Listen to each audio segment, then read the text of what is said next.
Hey, I want to welcome everyone today to Highlands Fellowship. So, man, if you're at one of our campuses, if you are online, if you're on TV joining in, watching this, man, just welcome. You're part of our family today. Got some exciting stuff. We're kicking off a new series. So you plugged right in on the right perfect moment with us today. This summer, we're going to be covering a thing called The Stories of Jesus. This series, come and listen. And throughout this season, this summer, as we're going through there, we're going to look how we look at the Bible and we see these stories that Jesus was in and part of his life going through. And then we're going to study some stories where Jesus shares these parables about things he's trying to teach us from in life. Today, I wanted to kind of start out with this question. Have you ever walked past someone in need and just convinced yourself it wasn't your problem? We probably all have, haven't we? And I'm not talking about like a situation where maybe someone is panhandling at an intersection, but even though that can be a real problem too. I'm talking somebody that was truly in immediate need. They were in distress, but you just feel like it wasn't your issue and you walked on. I think there's times a lot of us have faced certain things like that. It's been hard. I remember just a few years ago, and I was pulling into my driveway. I actually had left church. It was during a weekday, and I'm sitting there pulling into my driveway at the house. And right when I'm turning in, I noticed there's a guy got his motorcycle gear and all that stuff on, and he's laying over to the side of the road underneath some pine trees. And he doesn't look like he's doing too well. And there's another person right there with him, working on him, doing some stuff, trying to help him. And I'm trying to assess all this at the, going into the driveway. And I look, and there's a blazer kind of catty-cornered in the road, and I see a motorcycle all laid down and everything else. And I'm going, what in the world? It almost looked as if that blazer had turned into that subdivision and didn't see the motorcycle and a crash. So I'm in that moment going, what in the world am I going to do? I don't have medical training. So my first thought was, I need to go to someone and get help. Heather, my wife, does have medical training. So I literally drove up my driveway, left the scene, drove up the driveway, run into the house and go, Heather, she's cooking dinner. I interrupt her into that and I say, hey, there's a guy in a motorcycle accident laying in the ditch. He needs help. You need to. So she just drops what she does. She runs out the door. She goes down there in the driveway with the guy. She's tending to the guy and everything else, and she's working on him. And she stays with him till the paramedics get there. She comes back and she said, yeah, it's not good. She said, he's got some internal stuff going on, especially in his abdomen. He's got a bad puncture wound. But it was rough. And I'm like, gosh, I'm not so wired for that, being that kind of a person. I always kid my wife because she is. It's like she can all of a sudden it's like she has this radar where she can sense these things going on and people in need, and she knows how to address those immediate things. We give her all her time because a lot of times when we go to Dollywood, that seems like that's the magnet. We'll go to Dollywood, and we cannot go every single time we go. It's like she notices somebody is not walking right, or something looks odd, or somebody sits down. And my wife is one of those that just don't let it, she just doesn't walk by. It's like, hey, are you okay? How much water have you drank today? Yeah, you maybe sit down. Who are you here with? And I'm like, are we supposed to do this? I don't think we're on staff here. What are you doing? And my girls and I will kid with her because we're like, hey, we're going to buy you a cape, girl. You need a superhero cape just so they know you're on duty all the time. And it's just different, but that's her wiring. And even though we make so much fun of her from doing that, there's times in my life, I wish I was more like her. I wish I could recognize certain things and those differences and pains and hurts and needs quicker, have a better reaction time to it. But I'm learning, I'm growing to those things. She has that wiring that. And when I was praying about this series, this message coming up today, it really kind of hit me when I realized some of her instincts that she has in certain situations kind of mirrors a situation that Jesus was teaching on. We call this a parable, and it's called a story of the Good Samaritan. And I can see some of those, her paralleling some of those things that I see Jesus trying to teach and share with us. And if you've been in church a while, you probably have heard the story of the Good Samaritan, but I realize most folks don't remember why Jesus told the story. We know the story, but we don't know the why behind it, or at least know why it matters to me. Why would that matter to me today, hearing that story about it? If we go to Luke chapter 10, starting at verse 25. We start the story. On one occasion, an expert in the law, so here's someone who knew the religious law, stood up to test Jesus. Teacher, he asked, what must I do to inherit eternal life? So that's a pretty good one. I think we want to know that one. We want to be able to sit there and answer that for ourselves. Jesus sits there and says, what is written in the law? He replied. How do you read it? And the religious leader, he answers, love the Lord God with all your heart and with all your soul and with all your strength and with all your mind, and love your neighbor as yourself. So here he is. He's sharing the great commandment, and the second is like it. Love your neighbor as yourself. So pretty good one. We really want to know that. We want to know what that means in our lives. Jesus says, you have answered correctly. Jesus replies, do this and you will live. And if the dude would have just shut it off right there, he'd been fine. But we go into verse 29. And anytime it starts with but, well, here it comes. We're probably going down the wrong direction, aren't we? But he says, but he wanted to justify himself, meaning he wanted to make himself right in the sight of God. He wanted to be righteous in God's sight. So he wanted to justify himself. So he asked Jesus, who is my neighbor? Who is my neighbor that we ask? Man, how does answering that question make you right with God? Make you right in his sight? By that question, who is my neighbor? Was the expert of law trying to do something else? Was he asking something really different than that? Was he hoping, when I sit there and think about who is my neighbor, is he trying to have this invisible line of this is my boundary, so these people on this side of the boundary are my neighbors and they count? These people over here on this side of the boundary, they don't count. So man, if I just got to love these, this is plenty. This is plenty enough for people. I probably don't need to love these. So if I can love these, then I'll be right with God and whatever on the rest of them. I don't think that's what Christ was meaning. But that's what he was asking. People can be really hard to love at times. I don't know if you know that or not. Boy, they can be tough, can't they? And I mean, you can sit there and I talk to so many people in environments and work and work with so many things, and they'll tell me, dude, you have no idea how bad it is at times. Man, there's certain times I sit there and I go in and people can be so hard and so rough and so things to deal with. It's like, today's the day. I'm going to get fired. If I have one more jack me up like that, I'm getting fired. It's worth it. I'm going to get fired and go home. But we're like that. It can be such a hard thing. It's such a struggle when you're doing those things. People can be hard to love. I really sit there and think there's a question behind the question the expert of the law is asking. See, I don't think the real question he was asking is, who is my neighbor? I think the real question he was sitting there trying to say is, who do I have to love?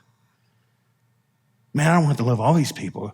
Jesus, just tell me what my boundary is. Who is my neighbor? And I'll do my best to love this group of people. But man, I want to love everybody.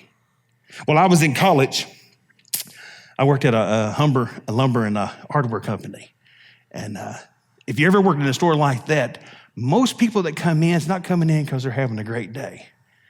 When your sink blows up, your hot water heater doesn't work, your pressure regulator just blowed all your faucets out, they're usually not happy people. They're usually frustrated. And after I dealt with some months of that frustration and anger, and then when you lay the cost of what it's going to take to fix it, something they don't even want to do because you messed up their whole entire weekend, they're ticked. They're just aggravated and mad. And it took me months of working in that environment when my heart would sit there and change. It's like, Steve, you're getting into that and you're dreading it so bad. You've got to flip that mindset of, how do I help someone in that situation? How do I help them? How do I sit there and take this enormous thing in their life and what's blown up? How do I bring it back to reality? And this is how I can help you. This is the things that you need. I know it's a little expensive, but we're going to get it fixed. You can do this, or I can get you the right person to help you, but to bring the situation down, to help people. Today, as a pastor, I get to do the same thing. I still get to help people in those moments. I still get to love on people in those moments and have that right attitude to do that. To sit there and teach them, man, I want to be with you. The expert of the law, when he's asking these questions, I don't think he was trying to figure out how to love people better. I truly believe he was asking, how little can I love other people and still be good with God? I think that's what he wanted to know. He wanted to shrink that thing. Who is my neighbor? And Jesus knew what the guy was doing. He knew exactly how he was playing all that out. So Jesus, he shifts the whole conversation by sharing this parable, starting in verse 30. It says this, in Jesus' reply, he said this, a man was going down from Jerusalem to Jericho. And when he fell into the hands of the robbers, they stripped him of his clothes, beat him, and went away, leaving him half dead. A priest happened to go down the same road, and when he saw the man, he passed by him on the other side. Wow. So too, a Levite, when he came to the place and saw him, passed by on the other side. But a Samaritan, as he traveled, came where the man was. And when he saw him, he took pity on him. He went to him and bandaged him in his wounds, pouring on oil and wine. Then he put the man on his own donkey, took him to the inn, took care of him. The next day he took out 2 silver coins, or 2 denarii, and gave him to the innkeeper. Look after him, he said, and when I return, I will reimburse you for all or any expense you have. So man, he sat there and he stepped up. He helped out from there. You have this man who's been attacked, he's been stripped, and he's been left for dead. A man in immediate need in that situation. Bad.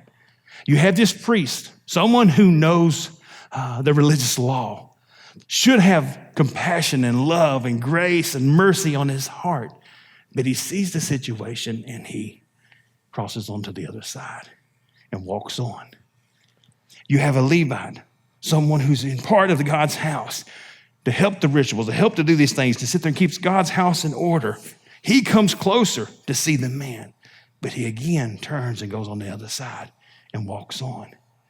Then here comes a shocker. You have the Samaritan, a man despised by the Jews. That race and that culture, they had nothing to do with them. They had so much differences in their religious theology they have. Their cultures are different than they have. They felt they were so unworthy, unclean people. But this man stops. He sees this man in need. Even though that man is different from him, that he's a Jewish man, he stops. He has compassion in his heart. He has that compassion to him when he sees him. Even though those differences, he still was real. He still was a human. He still knew how he should be. And then he puts action to it. That's the key thing. He just didn't let it stop there. Man, even through all that, he put actions into it. We see that he binds his wounds. He pays for his care. He takes on future expenses. He's like, hey, if there's anything else when I get back, I'll take care of all of it. Man, he was loving somebody. No matter what, he loved on them, even though how different they were. So many times we see folks in need, but we're like the priest and the Levite. Man, we're just busy. We're busy. If I stop taking care of this situation, I'm not going to get to these more important things that I have in front of me, even though there's a tough, immediate need in front of us. We make that excuse. Man, I would do that, but honestly, that would really be very uncomfortable for me to get in that situation. It's so different than what I'm used to. So we go on and we cross over the road and we continue doing those things. And it's real. Man, you can see certain situations. There's time I've questioned when I see that. Is this a real situation that's happening, or somebody just trying to set me up to take advantage of me? And I've been taken advantage before. So that makes us even more guarded on how we're going to care or help or do these things in our community and in our lives. So many times, and I'm so guilty of it too, we cross over to the other side of the road and we walk on, thinking surely somebody's going to help, but it's probably just not going to be me. We're guilty of it. We do it. We have our excuses in that. If we're going to try to learn something from this story, if we really want to learn what Jesus wants to say, what is he trying to teach us? What does he want us to learn from that Good Samaritan? For one, I think he wants us to see the need that's right in front of us, not to be so buried in our busyness of life, and our schedules, our time, our things that we want. I think he wants us to pick our heads up out of our phones and to sit there and look and see life and experience it for other people, to see those things that's around us, to understand, to have our radars up at times, to be able to connect with that. I think we need to learn compassion. I think we have it to a certain extent, but daggone, we're so driven to walk across that other road feeling someone else is going to do it and not me. Our heart should break for those same things that breaks Christ's heart. It should break us the same way.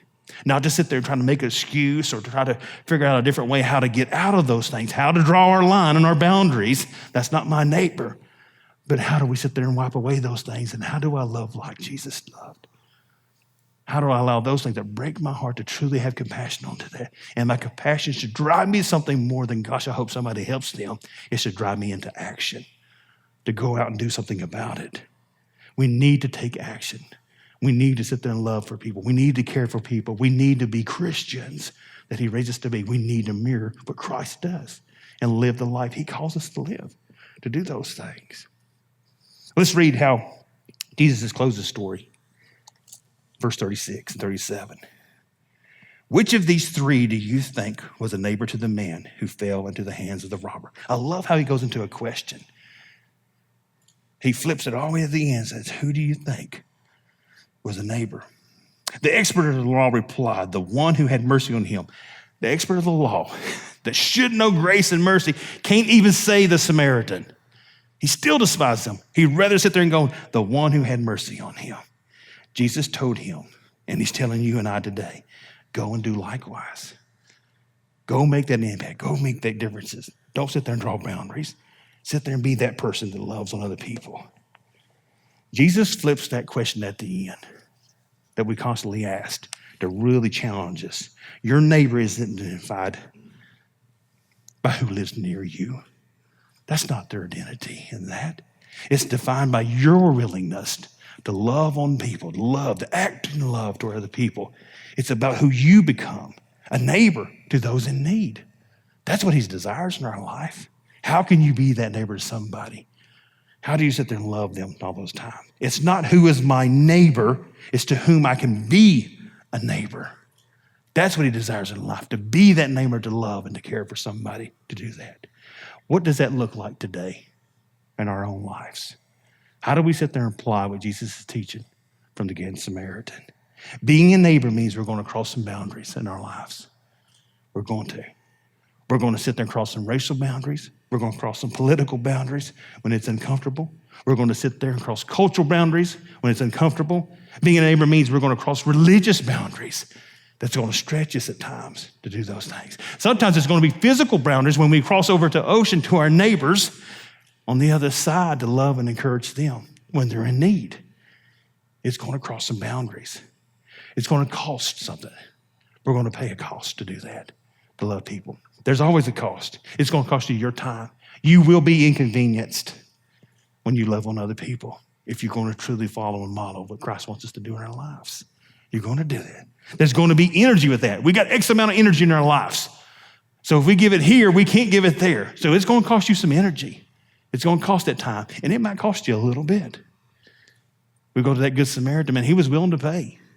He put the 2 denarii down. I'll take care of it. If there's anything else, I'll take care of it. I'll help you. There's going to be a cost. There is an investment when we love on our communities, when we change the world. There's an investment to that. There's a cost to do those things. Being a neighbor means seeing the needs, not being blind to them, not feeling somebody else is going to do them, but truly seeing those needs and choosing to act, not just feel and, oh, man, that breaks my heart and that's a good emotion. No, get up and do something with that. Put that emotion to work to help change a life, to make an impact, to make a difference. That's what we desire to do that. When I think about neighbors and what we must do to do that, and I sit there and look at that broad picture, man, we must help the persecuted around the world. I hear story after story after story of the heart and hurt and break, the mess in families and lives. That is a calling for us. We are to, through Christ, help change the world. We are to be that neighbor to go do those things and to make that impact. To that person, even at home, that sleeps on the sidewalk in our own communities, we are to be a neighbor, not a knower, not to step over, not to go to the other side of the road, but we are the neighbor to help them. Not to judge them, not to say, oh, well, they give me 12 excuses of probably why they're in that situation. He didn't say that. He said, get up and be a neighbor. He said, go be the neighbor. I don't need you to be a judge. Put your robe up. You go love on people. You go care for where they're at. I'll take care of the rest. I need you to love them. You need to be a neighbor to your coworker that's struggling. Man, I can't get in his business. He's got stuff going on, and I'll be crossing over that boundaries, and the man, it's probably messy. No, get in his business. Get in her business. She's desperate. They're dying. They're literally drowning. They're in a situation that needs someone to help them through that. We can either choose to help or we can cross the other side of the road and let them drown. We should help. Christ wants us to help them, to love them, encourage them.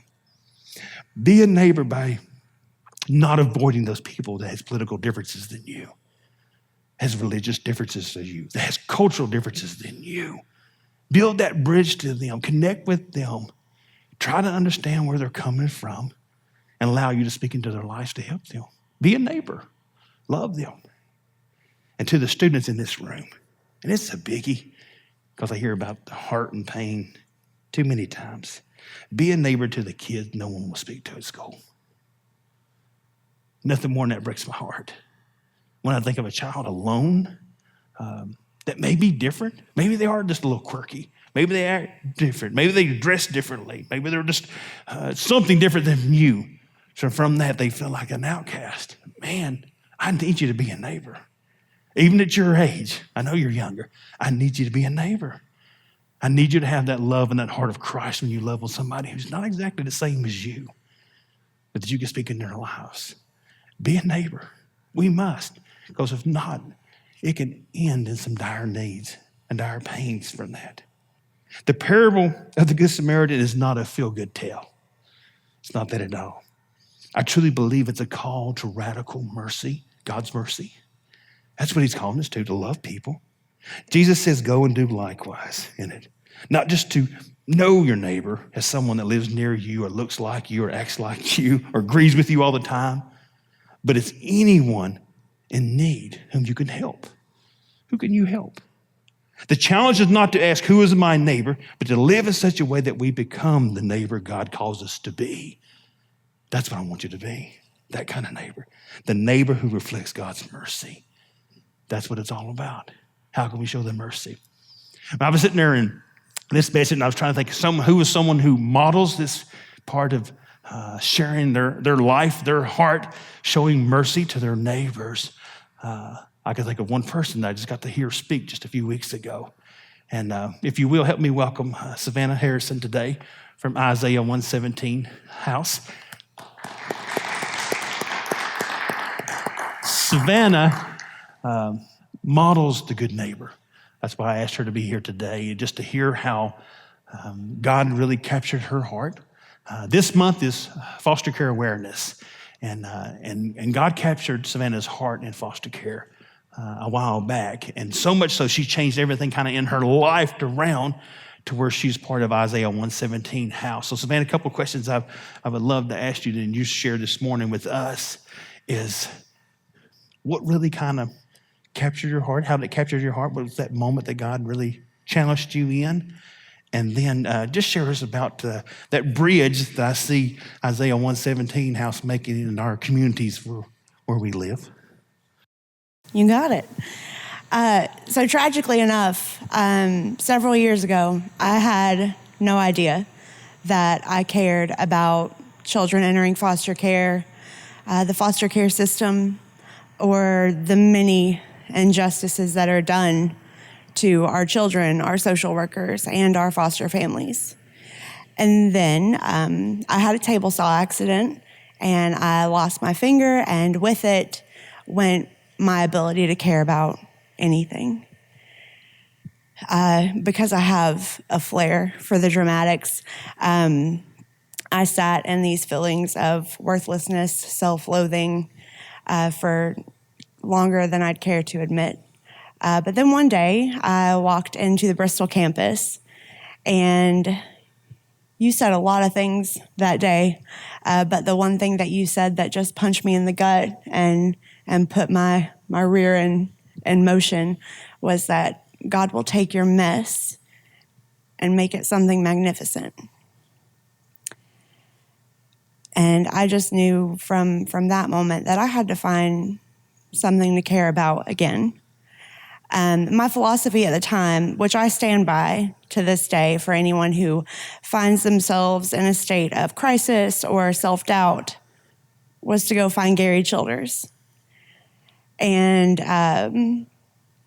it worked out very well for me. And just to make a long story very short, I kind of spiraled, and the next night I found myself at an Isaiah 117 house meeting after getting involved with the rap ministry at Highlands. And I am not a person who does anything without a very unhealthy amount of hesitance, but I dove headfirst into what Isaiah 117 house is and what they do. And that is it's a really big mission with a very simple statement to change the way foster care begins.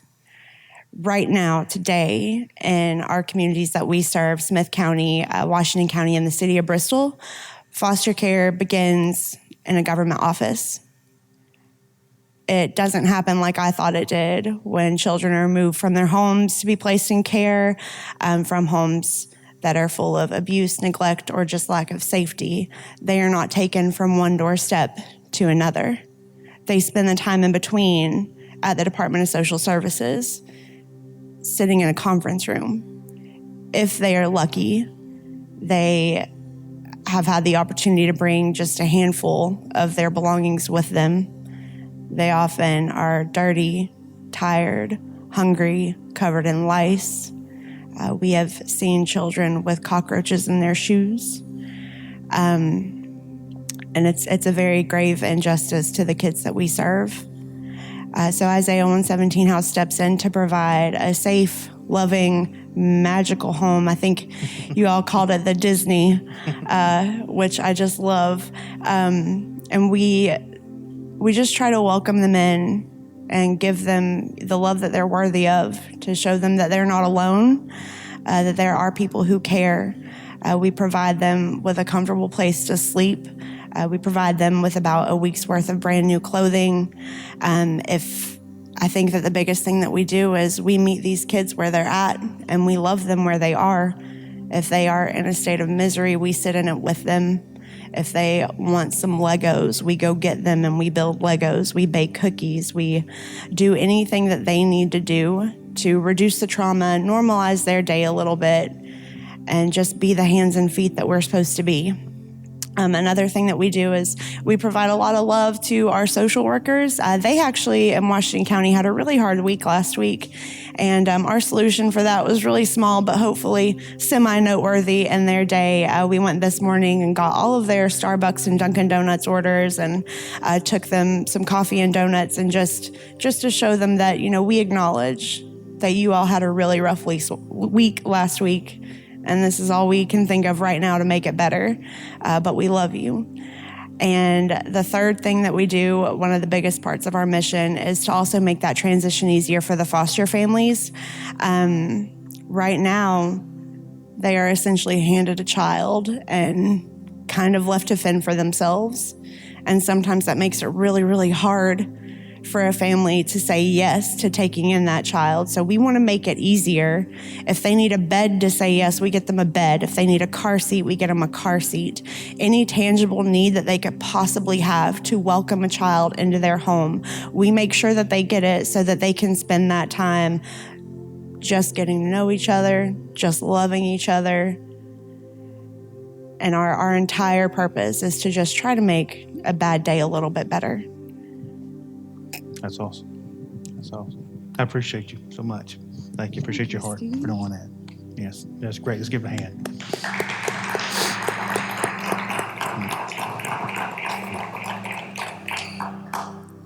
There are so many opportunities that we can show compassion, that we can love our neighbors. I love to hear about Isaiah 117 house and how they just doesn't cross over to the other side of the road and somebody else will take care of that or handle it.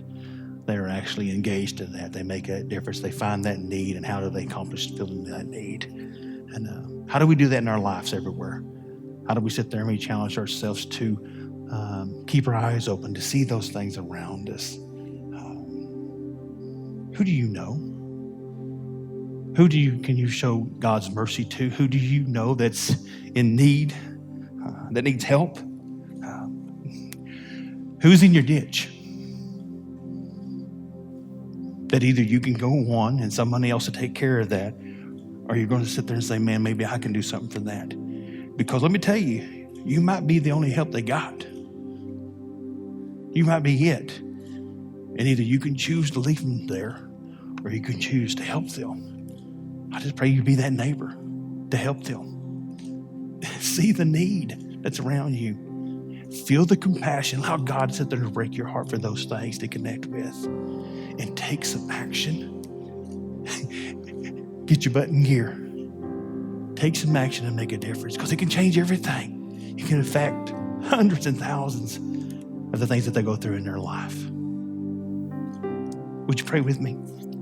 Heavenly Father, we just thank you so much for the grace and the mercy that you give us. God, how you encourage us and you stretch us and grow us. You sit there and you take and share stories of this life change, and through those life changes, you challenge us, God, to do that. To be able to sit there and give us the courage to look up, to truly see what's around us, God. Not to ignore it, not to keep on going across over to the other side of the road, but to actually see those things, to let it just sit there and break our hearts where we have this compassion that not only just says, oh man, this is bad, but oh man, what can I do?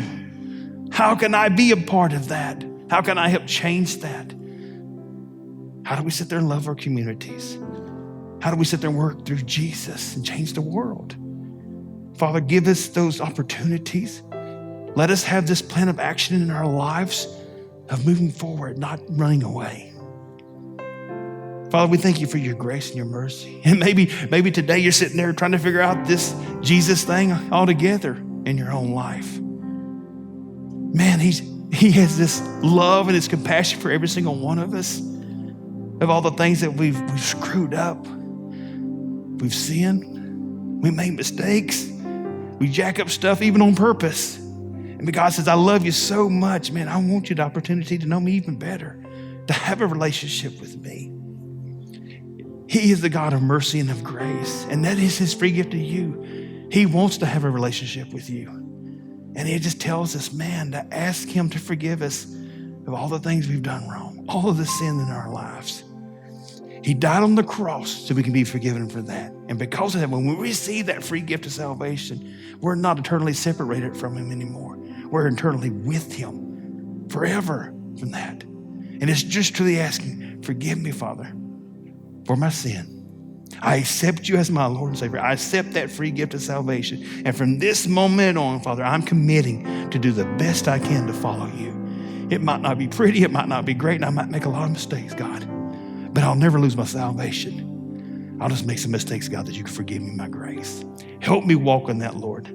Help me live in those moments with you. We ask this all in the precious Son and names of Jesus.